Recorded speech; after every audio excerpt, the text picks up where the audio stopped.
What's up guys, today I'm gonna make a video on how to install the FuelX Pro Plus. And basically it's sort of a mini ECU that fools the lambda sensors to send more fuel into the system.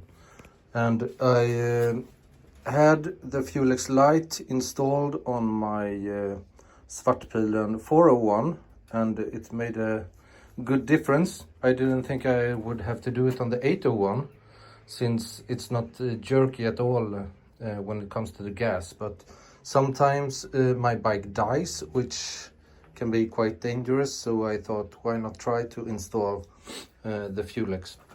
And just to mention, there are of course alternatives to the FuelX like the Kuber LM, which is now available for the Svartpilen and the Vitpilen 801. And the system works as following, the FuelX that is.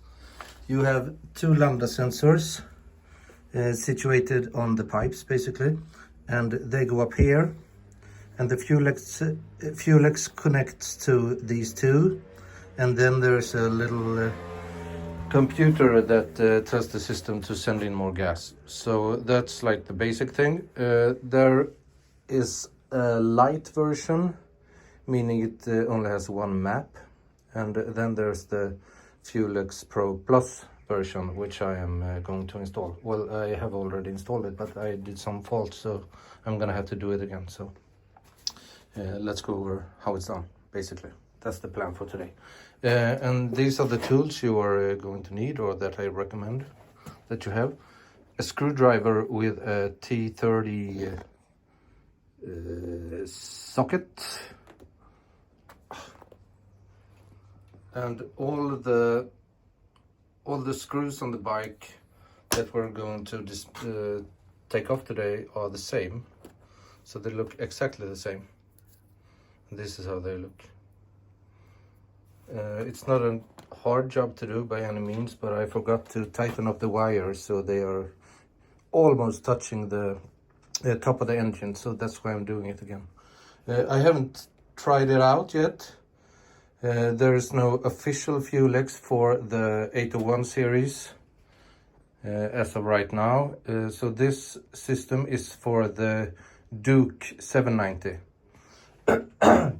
The difference between the FuelX Lite and the Pro Plus version is that the Pro Plus version has 9 maps that you can switch between. And there's also a switch that can be disconnected, so you don't have to have the switch on the handlebars. And I'm going to show you later how I solved this little issue, because I don't want that switch. So compared to the comparing the FuelX Pro to the FuelX Pro Plus, I'm guessing that the Plus has new maps compared to the Pro. And the FuelX connects only to these two lambda sensors, and the Euro 5 Plus motors, like the Svartpilen or the Vitpilen, they have 3 lambda sensors actually.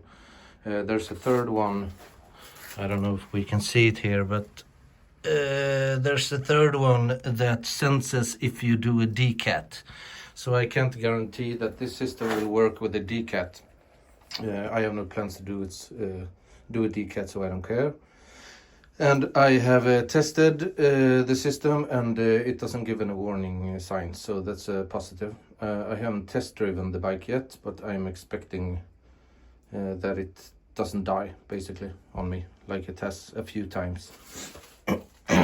Okay, so first you need to do is to check the tools you need. You need some of these, and I'm using white color today because I want to see afterwards what I've done basically. All the wires are hidden. Then you're going to need some pliers just to snap them off and to snap off the ones that are already on the bike. And then some light. And this is something I got for Christmas. Kind of smart basically. LED here and a flashlight there. And of course the screwdriver. That's it. Yeah, so let's begin. What we have to do first is to remove this cover, and when that's done, we're going to remove this cover and then the cover behind this one. And that's basically it. So start by removing this cover, and of course you have to take off the seat first. And here you can see where I hid the FuelX. I took the wires through here and connected a wire to the negative on the battery, and then I hid the module here. And a good reason for doing this is that you don't have to always have the map switch installed. As you can see here, there are two contacts, one for the sensors and one for the switch. So I can just input the handlebar switch here, and I can choose the map, and then I can disconnect it, so I don't have to have it there all the time. And I also know from using this on the or rather the light version on the 401 that this connector can sometimes vibrate loose. It only happened to me once, but I think it's convenient to have the module have easy access to the module. You can of course hide it somewhere in here as well, but I'm not going to do that. So right now I'm going to remove the tank cover, right side only. And if you remove this bolt and push this down, then you just pry it away. After, like I said before, unscrewing this screw. So basically 2 screws for that panel. Okay, that was step 1. I'm going to leave it hanging actually, because the only reason for removing this one is so I can remove this piece of plastic over here. And there's 1 screw down there, and then you just basically pull it out, and that's to get a little more space when getting in here later on. Okay, so now that that panel is gone, I'm going to remove this. Whoa! I'm going to remove this one, and it sits with 2 screws from the underside, 1 here and 1 here. Okay, after removing these 2 screws, you will notice that this one is just hanging, and you have to just pry it away here. So just use a little force and pull like that, and now we find another panel. Yay! I recommend taking a picture before going any further, because some of the connectors are actually seated on this panel, like this one, and this is, I'm guessing, some kind of diagnostic tool entrance connector thingy. And then there's one up here, and then there's a 4th one that I've hidden inside here, but I don't know if it's that important, but I'm guessing that the service department is going to be happy about it. Okay. And now we have this panel here, which is in the way, so we're going to take away that one as well. And you have 2 screws for that one. One is here, and one is in here. I think, oh, one up here as well. Up there. So 3 screws. 1, 2, 3.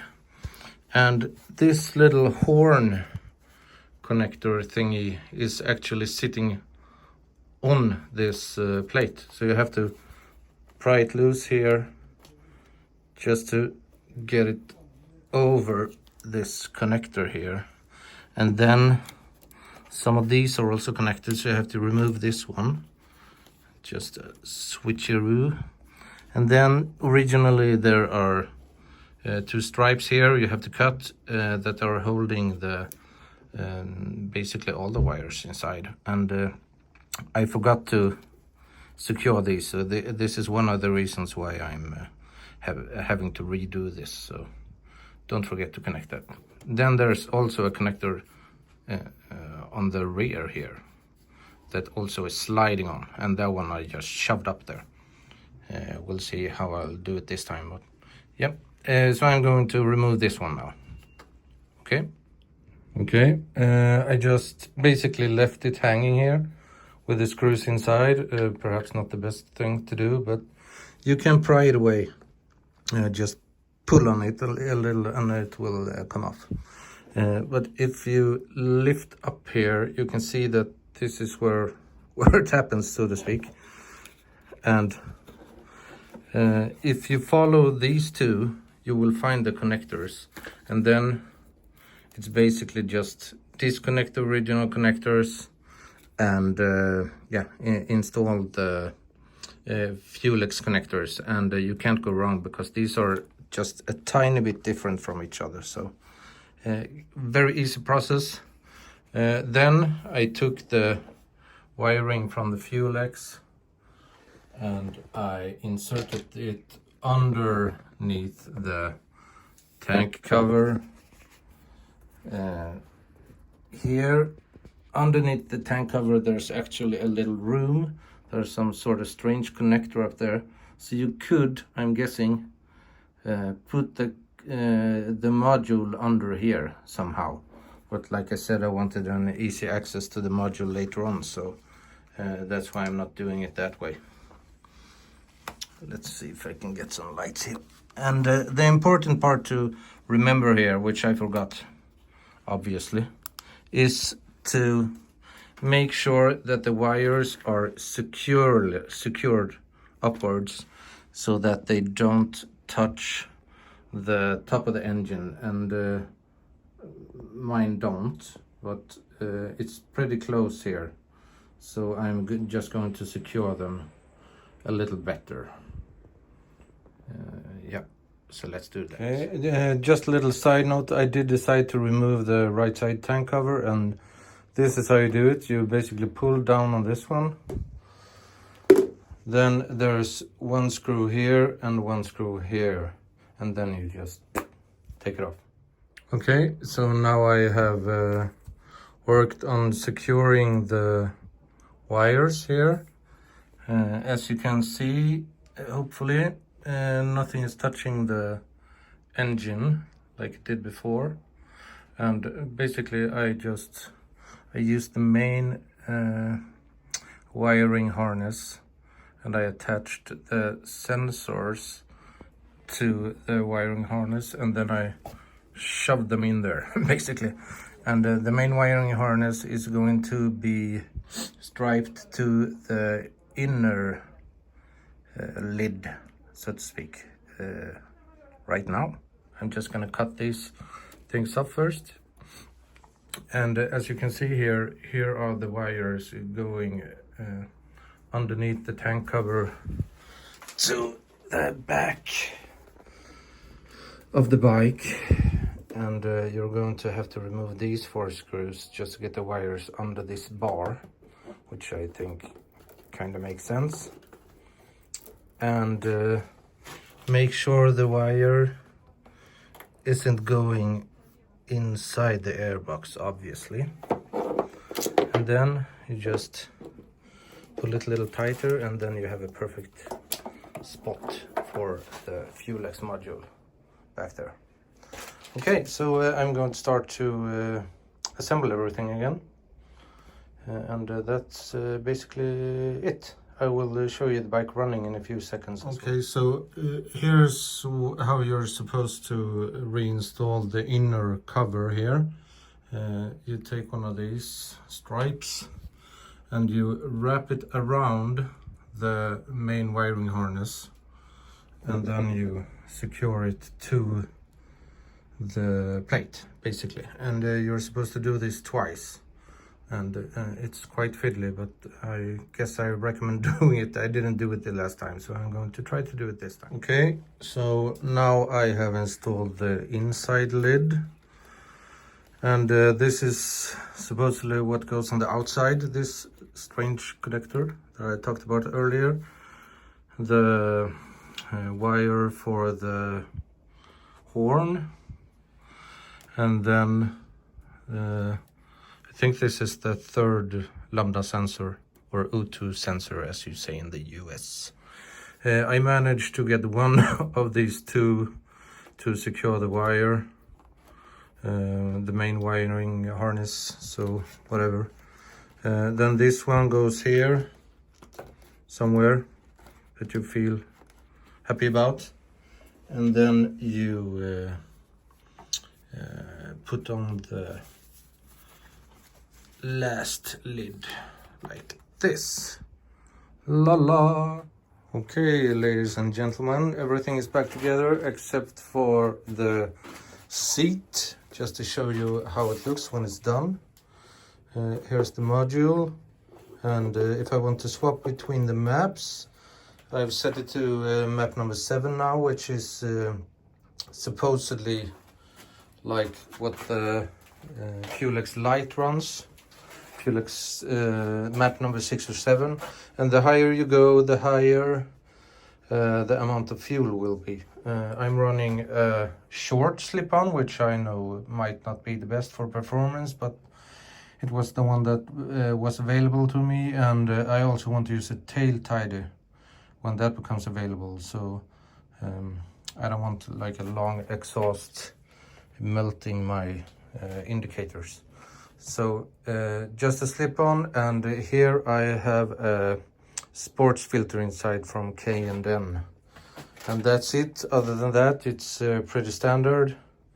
Everything is now back together.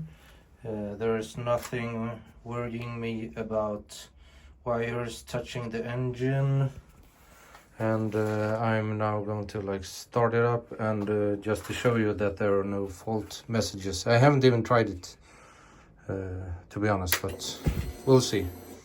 I'm not expecting any crazy like effect gains. I'm just expecting it not to die on me, which wasn't fun for me the last time it happened. The bike died in a roundabout, and it was dark outside and lots of traffic, so I did not like that. Okay, here we go.